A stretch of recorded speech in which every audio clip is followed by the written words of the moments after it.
Question tonight, is Britain broken? Because here's something utterly mind-boggling. According to our Labour Prime Minister Keir Starmer, the answer is no. Everything is absolutely fine, according to his spokespersons today.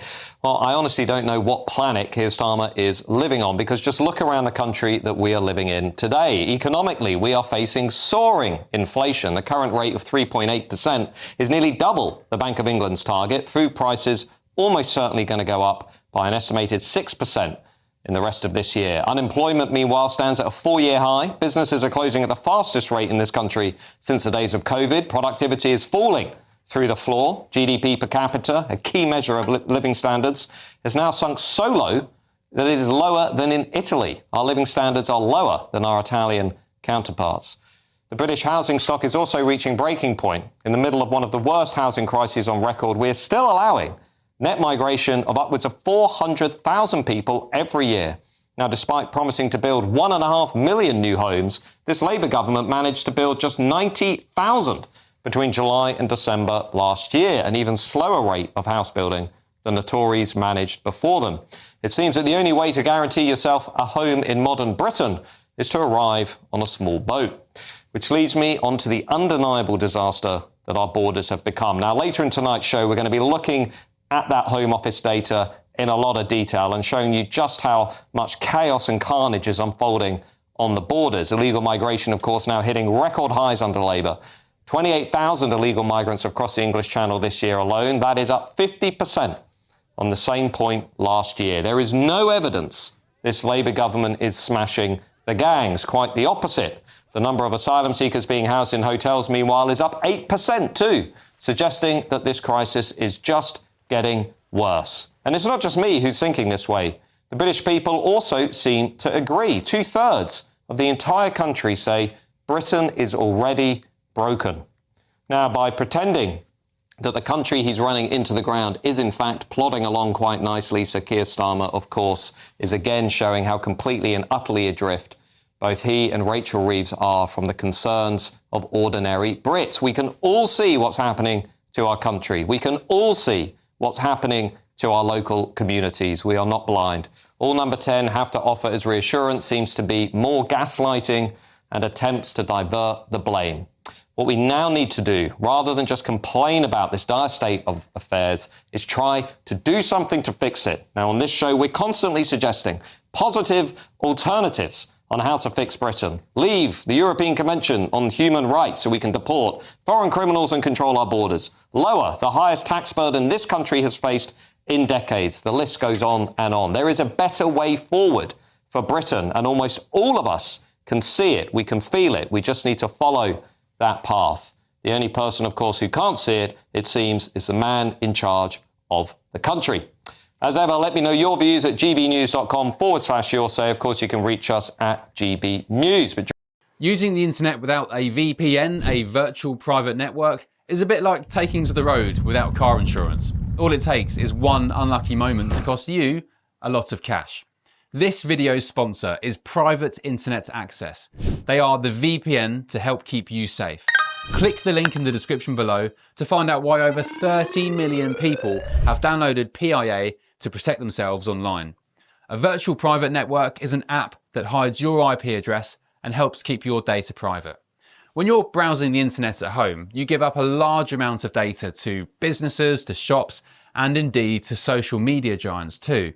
Hackers have the ability to steal your personal data with ease, including sensitive information such as passwords, keystrokes, and even your personal photos. Private Internet Access helps protect your personal data by encrypting your internet connection to keep your data out of the hands of cyber criminals. And it's not just hackers either to be concerned about. Information can be censored too. When Canada passed their C-18 bill, social media giants decided to ban news content on their platforms. But PIA can protect your ability to consume the news and content you love. Private Internet Access is available for Windows users, Mac OS, Android, Linux, iOS, and you can use one PIA subscription to protect an unlimited amount of devices. And we've got a huge GB News discount for you too. Click the link in this video's description and you'll get a massive 83% off PIA. That's under £2 a month, the price of a coffee, and you'll get an extra 4 months completely free on top. Also, there's a 30-day money-back guarantee too. Visit piavpn.com/GB News to start protecting yourself digitally today.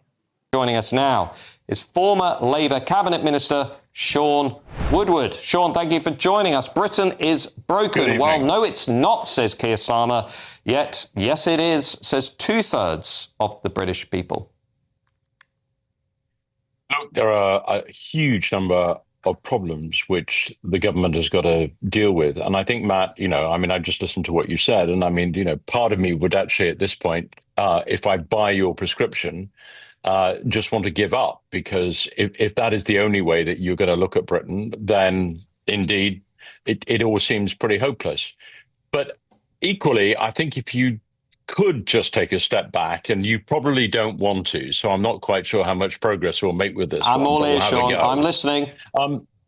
Look, I think we've got to be realistic that the problems that Britain is in did not start in July of last year when Labour was elected. Those were problems which the government took on. And I think the management of expectation here is a critical part of the problem. And arguably, I think that there was a huge expectation, mainly which came out of the size of the majority which Keir Starmer enjoyed a year ago, which was that somehow there was some magic that could be done, and that within a year, everything would be fine. Suddenly we'd see inflation, which had been nearly 10% at zero. Suddenly we would see unemployment disappear.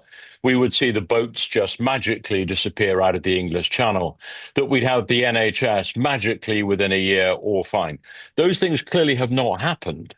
But was it ever realistic to think that within just 1 year they could do? I don't think it was. And I think, therefore, we do have a very real problem with the management of expectation. And I do think the government, in part, is responsible managing expectations. I do hear you, but it's not. Matt, it's not. Look, no, but don't hang on for one moment. You had quite a long lead into this to set the stall out, and I'm trying to have a go at now responding to the stall you set out. Yeah, no, I just wanted to ask you about the specific choices. I completely agree with you, Shaun. It's only expectation. Shaun, I completely agree with you that the Conservative government left a disastrous legacy. I'm the last person in this country to defend the Tories, OK? I completely agree with you. But let me just ask you about the specific choices Labour have made since coming into office. It was Labour that increased taxes through the national insurance tax rise. Yeah. It was Labour that invested more heavily in net zero, leaving us with the highest electricity prices in the Western world. It was Labour that decriminalised illegal migration, removed any deterrents, hence why the small boat numbers are going up. It was Labour that increased borrowing, that gave inflation-busting pay increases to public sector workers. So I understand your frustration with the Tories, and I share it, but let's not, let's just be realistic here. Labour have made a number of decisions, taken a number of decisions that have made this situation 10 times worse. Look, if we take a couple of those examples, inflation being a very, very good one, we've got inflation now at 3.8%. That's clearly far too high. It's not significantly different from the EU zone, which is in around 2.7, 2.8%. It's not significantly different from the United States. Everybody's battling with inflation.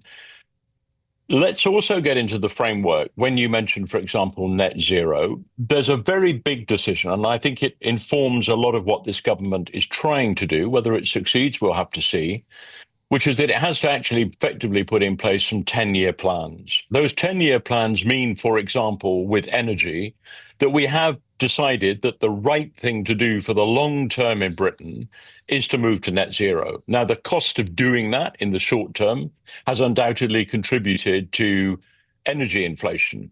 But let's also remember that the fundamental spike that happened with the price of energy wasn't caused by a Labour government. It was caused by the consequence of the war that happened between Russia and Ukraine. And that is ongoing. Now, electricity prices going up, taxes this autumn, almost certainly 100% going up, business rates going up. We've just had all of the major retailers in the UK come out over the last couple of days, and they've basically said, look, food prices are going to go up again about 6%.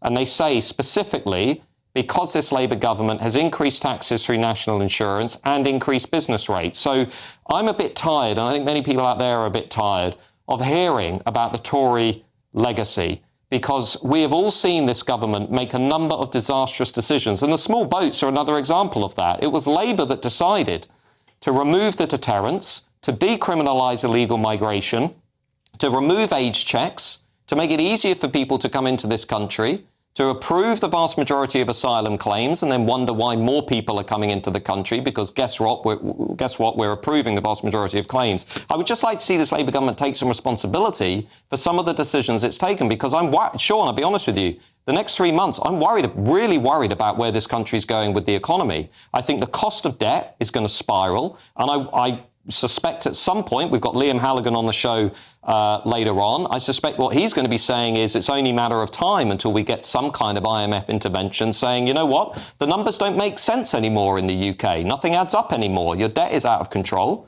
You don't have growth. GDP per capita is going backwards. You're not a productive economy, and your Labour government keeps raising taxes.